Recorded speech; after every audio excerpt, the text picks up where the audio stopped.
Hey, how's it going, everybody? This is Ann here, doing the haul for last week's stuff, last week's pickups. I'm doing this for YouTube now, so I have a special format. It's going to be a widescreen instead of your typical Instagram format. So this is kind of a re-recording, but yeah, let's get into it. So first one I got was Cotton Reboot. I used to have this on the Saturn back in the day. It was an import. I sold it a while ago. Honestly, though, if you're gonna buy this game, it's a nice little cute shoot 'em up, game. If you're gonna buy this game, this is probably gonna be the way to go. A, it's recent. B, it's not as expensive. And C, you don't need a modded / Japanese Saturn for it. So this is definitely the way to go. On to the next one. We got Fire Emblem Warriors. I'm a big fan of the Warrior series. I'm a big fan of Fire Emblem, so this goes hand in hand.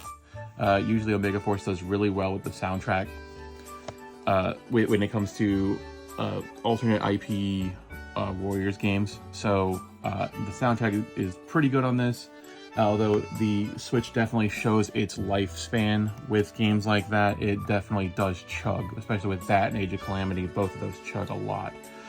Next one is Mario Strikers Battle League.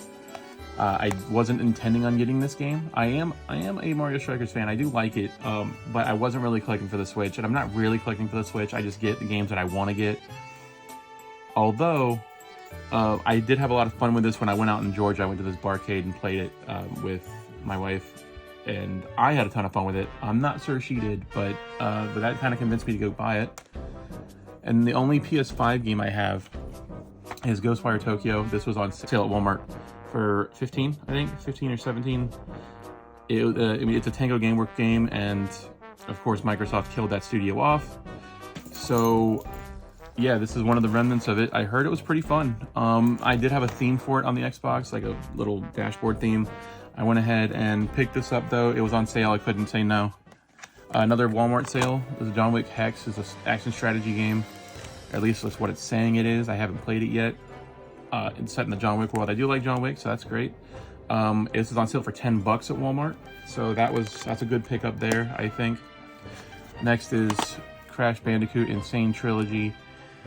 Its first 3 games redone. I'm not a huge PS1 collector. I didn't have these originally.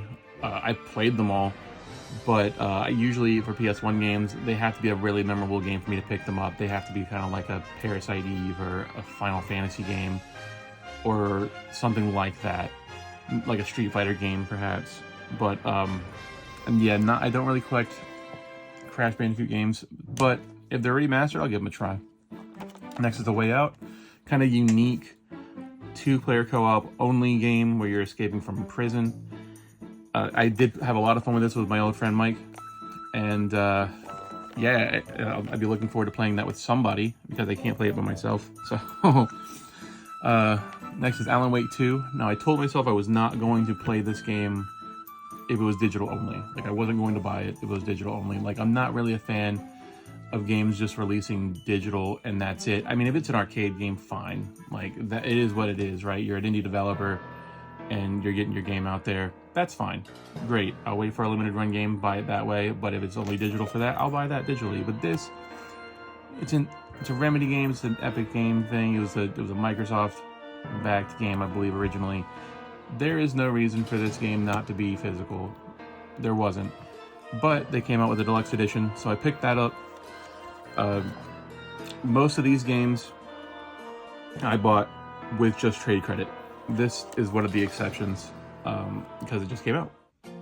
But now I have a chance to play it because it's a physical game. Next is Mario Galaxy 2. Which, obviously it's Mario Galaxy, so it is what it is. I didn't have this, I had the first one. This one's slightly more expensive. I want to say it's about $10 more expensive than the regular Mario Galaxy. But, I mean, it's a fun game. So, next is Skyward Sword. One of the only mainline Zelda games I did not have, mainly because of its control scheme.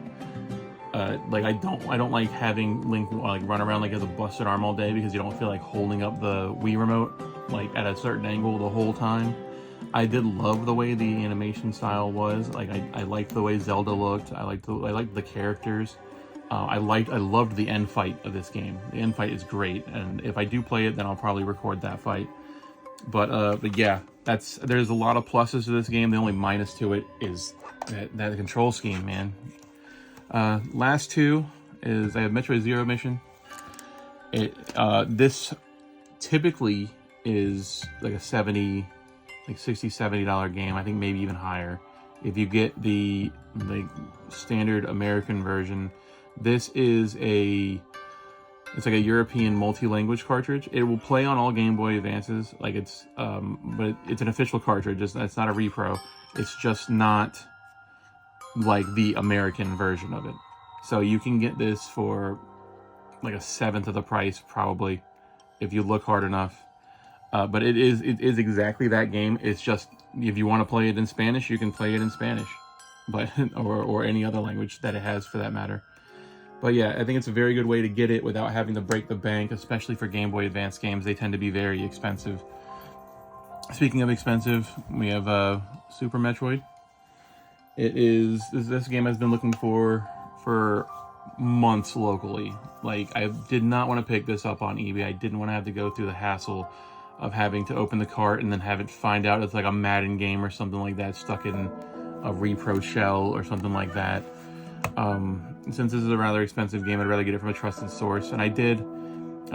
So, you know, you open the cart anyway to clean it out, and, you know, it is what it is, but yeah, I'm really glad I got this locally, so I knew I can trust the source on it. Last game I have here is Turtles 3 Manhattan Project. I'm hearing from a lot of people that NES games are on its way out. Like, there's going to be a couple of like staples that are going to be still a lot of money. You're still going to have your Panic restaurants, you're still going to have your little Samsons, but a lot of the games are going to be dropping in price, or are already dropping in price.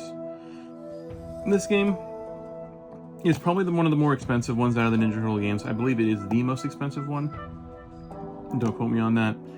But this was also a trade credit get. A lot of the stuff I got here, besides 2 or 3 games, I think 3 games in total, it was all trade credit. I didn't spend a cent. I actually spent exactly in my trade credit as I had, which is amazing. So nothing out of pocket for a good portion of these games. But yeah, that's it for the pickups this week. I'll go ahead and do the running tally after this. Thanks for watching.